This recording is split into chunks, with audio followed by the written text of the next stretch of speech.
Shalom. This is the brother YAHAWAH back at you with another lesson. And I pray this lesson is edifying to the lambs, to the sheep. YAHAWASHI, YAHAWASHI, Ba'ashem Rakahakwadash, and double honors to the elders and apostles of Great Millstone who do well, and peace and salutations to the house of David, which is the Bayah Shah Dawadah, and the women and men of the large multitude who the Lord's going to have mercy on. Now, this message has always been, if we as a people had some help, things would be different for the Israelite communities of the United States, right? So you thought it was going to be a fair thing to seek reparations and to think these people in power would give you a red cent.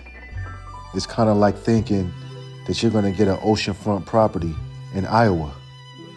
It's not going to happen, and it shows how docile and lost most of our people are. All you ever hope for is to be on an equal playing field. Understand, we will never be on an equal playing field. Not here. Not while we're in hell, and you're still under the curses.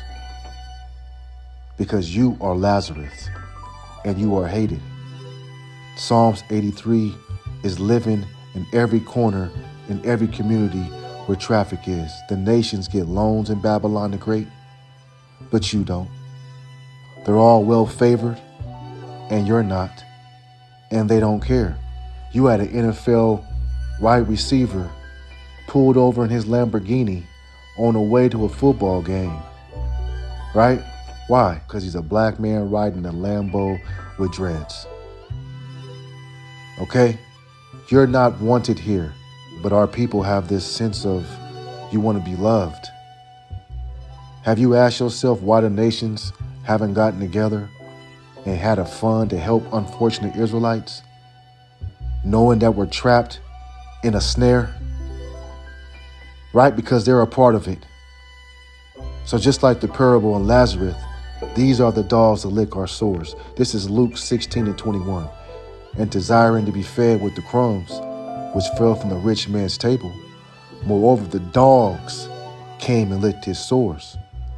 They're dogs, and these dogs are the nations. They lick your sores. They pacify you by selling you a 2-for-1 pack of blunts. All right? Chicken been sitting in glass for 3 or 4 days, and they won't eat that shit. You know, the Arab man doesn't give a damn about you. He makes money here, setting up his businesses, obeys his master Esau, Edom, making money and thriving. The Chinese man, the Japanese man, Moab, Ammon, Elam. They don't care if your son or daughter dies in the streets of America tonight, because that's the storyline, the attachment that we're a messed up people, and that's how we're supposed to be. It is, and it will always be associated with us, that we're dysfunctional. You know why? It's because we're under the curses. But see, you know, our people, so-called black people, Native Americans, and Hispanics, you know, and that word black is a social construct that Jake throws around to think it empowers you, but it doesn't. Hispanics, not the Spaniards, but Hispanics of the Latino tribes and the Native Americans, but especially Negroes, right? Negroes have that soft heart for every people on this earth, but you can care less about yourselves or your brother, right? What is that? That's the curses. And to believe for over 70 years, you march to be equal to a people that's biblically, genetically, morally beneath you, right? We're more superior than any other people on this planet. The Lord made a covenant with you and not other people, right? Amos 3:2 literally says, you only have I known of all the families of the earth. Therefore, I will punish you for all your iniquities. Okay, aren't we punished? Aren't we the bottom of the totem pole? And it's not a secret. Everybody knows it. Again, the way the nations look at you when you walk into their stores, eat in their establishments, They're unfair to your children in school. And depending what part of the country you live in, you're still reminded, like that wicked nigga Jay-Z said, you're still a nigga. But that mind state is a mind state for beneath. The Lord said in Deuteronomy 76, let's just get it, for thou art a holy people unto the Lord thy God. The Lord Yahawah thy God hath chosen thee to be a special people unto himself above all people upon the face of the earth. Now, we read this particular verse to you for years as a boast of faith, as an eye-opener. Like, damn, that's how the Lord feels about me, right? But you don't believe the scripture because you don't believe in the Bible. You want that personal relationship with God, right? That's what they taught you in the church house. Make sure that you have a personal relationship with God, but you don't even know his true name. And when you find out certain details about the Lord Yahawah, it's too much for you. The Lord hates, he kills, right? And he judges. That's too much for you. You want this cupcake God in the sky. And really what it comes down to is your focus, so-called black people, has always been whether other people can be saved. Why not other people? Well, because the Lord said he chose you. He loved you, that's why. Deuteronomy 7:7, the Lord Yahawah did not set his love upon you, nor choose you because you were more in number than any people, for you were the fewest of all people. But because the Lord loved you, and because he would keep this oath which he has sworn unto your fathers, have the Lord brought you out of the mighty hand and redeemed you out of the house of bondmen and from the hand of the Pharaoh and the king of Egypt? Right, because Moses said, let my people go. He didn't say let everybody go. You are Lazarus, they are not. He made an oath, which is that covenant to Abraham. You're the apple of his eye, the nation that's not desired. We are not desired out here. We are downtrodden, looked down upon. We are a proverb, right? But we are the Lord's woman. And he's going to come back and redeem us out of this state, right? Being married to YAHAWASHI, we are adorning ourselves for his return. So you Israelites that hear and understand all this good news of what's going to happen in the future is set for you. But for now, we're reminded that we're still under the curses. You may be more valuable to your company, but you don't get no accolades because this isn't your rest. This is your hell. You may have your house in order, but Esau can come at any time and knock on the door and change your life for the worse, where the woman that's in your house will compass you. This isn't your rest. This is your hell. And they look at you with that dross that the scriptures speak about. Let's get Ezekiel 22:18. We have to understand we are under the curses and you are hated. Ezekiel 22:18, Son of man, the house of Israel is to me become dross. All they are brass and tin and iron and lead. In the midst of the furnace, they are even dross of silver.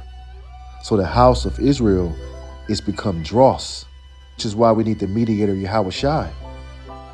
The Most High can't deal with us in his perfection. We're too filthy. But the hopeful elect through the Lord, by dying daily, we're, Lord willing, spiritually washing off the dross. But see, the 2/3 that trust in America, you can't hear this message about the Most High and his Son because you still want to be accepted in America. You heard this truth, and it completely turns you off. Your mind is still enslaved with shackles of his philosophy. And what is dross? Right? What is dross? Let me show you how the power in the heavens looks at Israel. All right? This is the definition of dross. It says waste or impure matter, a discardment, the scum that forms on the surface of molten metal as a result of oxidation, worthless. Scum off the surface of metal. That's that gook that you just can't get off your silverware. Well, the Lord has compared Israel to worthless. You want to save everybody but yourselves, not loving yourself. You just will not adhere to the laws of the Most High God. Right? Pork, money, and the P word that rhymes with, you know what I'm saying, rolls over you. Not taking these times seriously. Right? Talking to the men. The Lord has a lake that's prepared. If you hear this message and understand, and you still won't come into this truth, you're that silver and brass that he's going to burn when World War III ends. That's the only thing that's going to clean you up. And the prophet Ezekiel explains it. It's Ezekiel 22:20. As they gather silver and brass and iron and lead and tin into the midst of the furnace to blow the fire upon it, to melt it, so will I gather you in my anger and in my fury, and I will leave you there and melt you. So this isn't talking about your fine silver in your home. It's talking about people, Israelites, that's soon about to be deleted, all right, melted, as the Lord said, because you want to be an American rather than an Israelite. See, you really don't necessarily know the punishment entailed coming to you, because deep in your heart, you'd rather be accepted by society and Esau. You want to be faithful to your life and your image rather than to lose out. Coming into this truth, which is well organized, everything is decently in order. Well, Jake is out of order. And that life that you're living isn't sustainable. And the Lord is going to paralyze our people for not listening to him, meaning not allowing them to escape. 2/3, thus saith the Lord, will not survive. The Lord is going to be aggressive with his approach to target each and last one that's not his for the fire. Ezekiel 22:21. Yeah, I will gather you and blow upon you in the fire of my wrath, and you should be melted in the midst thereof. This is what's coming. This is the punishment for being disobedient. But the elect is going to be purified as gold, as that precious metal, that precious stone to him, which the lively stones being perfected and predestined from the beginning.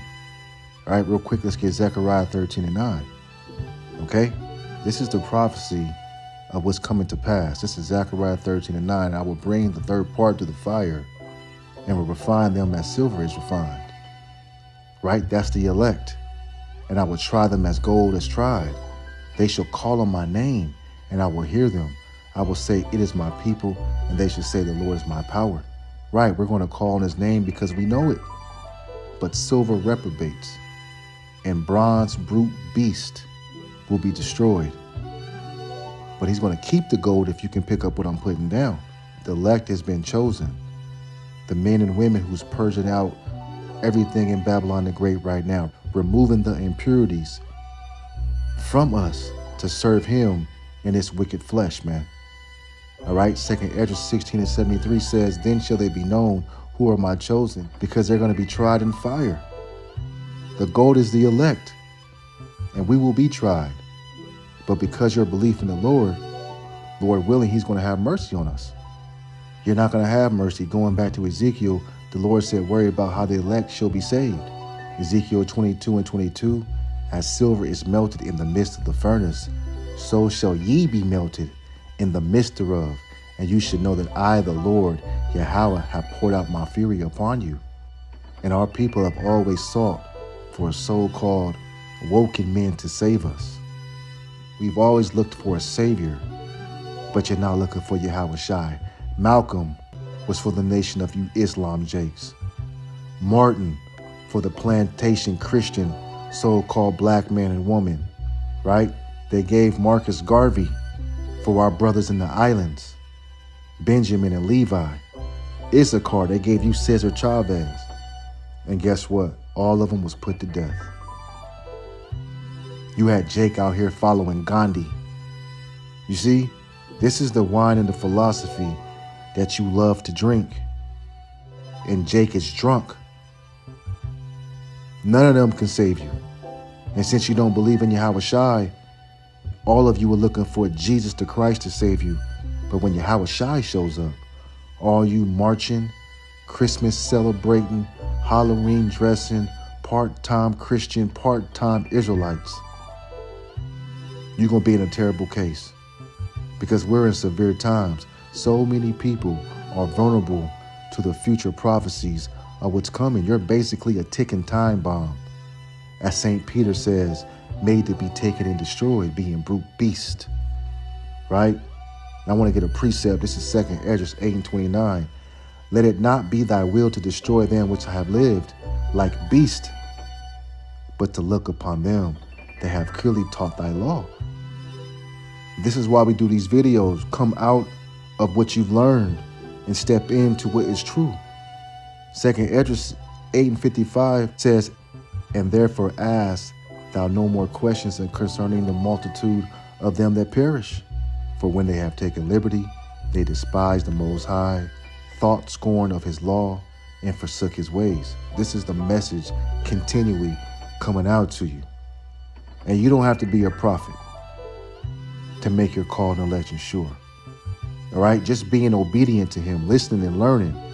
You may give alms every once in a while, right? Look, you're going to be blessed, because many other Israelites are prepared for the lake. They have no hope. So be prepared for your reward, man. This is Matthew 10:41. He that receiveth a prophet in the name of a prophet shall receive a prophet's reward. And he that receiveth a righteous man in the name of a righteous man shall receive a righteous man's reward. So these small things are big to the Lord Yahawah, Ba'ashem YAHAWASHI. Right? This is going to get you that invitation that's going to be provided with a white wedding garment. Okay? Matthew 10:42, let's get that. It says, and whosoever shall give drink unto one of these little ones a cup of cold water only in the name of a disciple, verily I say unto you, he shall no wise lose his reward. So even if you give a man of the Lord a cup of water, you have many rewards coming to you, man. Okay? If you're chosen, many rewards are coming because you believe in him and you fear him, right? So because they don't believe, should I make the Lord Yahawah Ba'ashem YAHAWASHI of none effect? No, which means the nations, Esau, Edom, and 2/3 are about to be judged. Judgment is coming soon. But the prophets and the saints, because your works followed you with your belief, because many believe what we're preaching, the destruction of Babylon the Great, and many don't. They think it's a fallacy, and you're going to continue that train of thought right up until the day of doom comes. And that day of doom is going to be the beginning of our time. Revelation 11:18, let's get this. It says, and the nations were angry, and thy wrath is come, and the time of the dead, that they should be judged, and that thou shouldest give reward unto thy servants the prophets, and to the saints, and to them that fear thy name, small and great, and shouldest destroy them which destroy the earth. Right, destruction is at nigh. You have to get with the program. All right, it's about your nation, you serving the Lord. All right, so I hope this lesson has been edifying to the elect, to the sheep. Yahawah Ba'ashem YAHAWASHI, Ba'ashem Rakahakwadash. This is the brother Azan Ha'amath, Wa Abba Babul. Shalom.